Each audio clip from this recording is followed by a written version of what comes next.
সেলিম চান্দের পোলাও খেয়ে দেন 100 টাকা। কিশোরগঞ্জ থেকে আসছেন সেলিম ভাইয়ের খাবার খাওয়ার জন্য। জনপ্রিয়তা বা ভিড়ের কারণে দাম বাড়বে? না, এগুলো ইম্পসিবল, এটা কখনোই হবে না।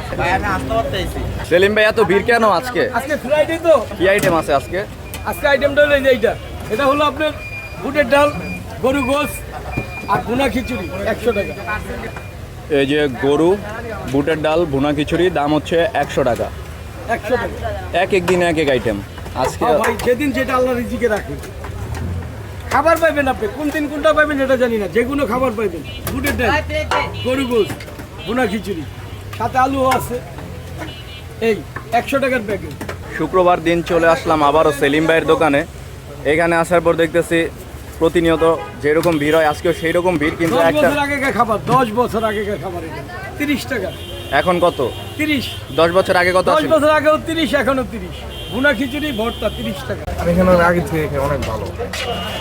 আমাদের মাস্টার ছাত্ররা এখানে নিয়মিতই খায় আমার কাছ থেকে। অনেক স্বাদ, টেস্টি হয়, আবার অনেক কম দামে পাওয়া যায়। সেল বেশি হয়, লাভ কম। 3টা চিকেন, 1 প্লেট ভুনা খিচুড়ি, দাম হচ্ছে 100 টাকা।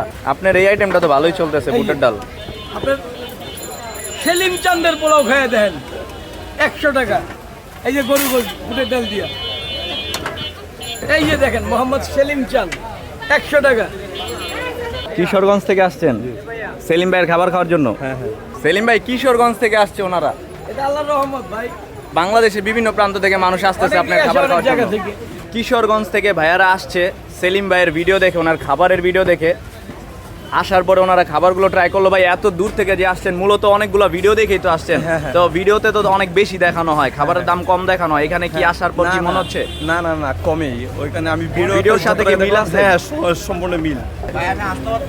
হাসনাবাদ থেকে আসছেন। খাবারটা ভাই অসাধারণ স্বাদ, মানে এই প্রাইজে আপনি এই খাবার কোনো জায়গায় পাইবেন না। এখন কয়দিন পরে কি দাম বাড়বে না, খাবারের দাম? এটা বলতে পারি না ভাই, বাজারের উপরে নিয়ন্ত্রণ। কিন্তু জনপ্রিয়তা বা ভিড়ের কারণে দাম বাড়বে? না, এগুলো ইম্পসিবল, এটা কখনোই হবে না। আমি পুস্তকলা থেকে আসছি।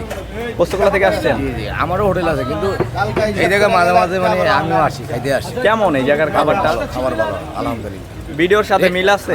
রেট কম, দাম কম, খাবারের পরিমাণ খুবই ভালো, আলহামদুলিল্লাহ। সবাই অনেক জায়গা থেকে আসতেছে সেলিম ভাইয়ের খাবার খাওয়ার জন্য। প্রত্যেকের রিভিউ মোটামুটি ভালো। তবে আমি একটা জিনিস বলবো যে সব সময় একরকম হয় না, 19-20 হতেই পারে স্বাভাবিক, বাট ম্যাক্সিমাম মানুষের রিভিউ দেখলাম ভালোই। অনেক আইটেম এদিকে।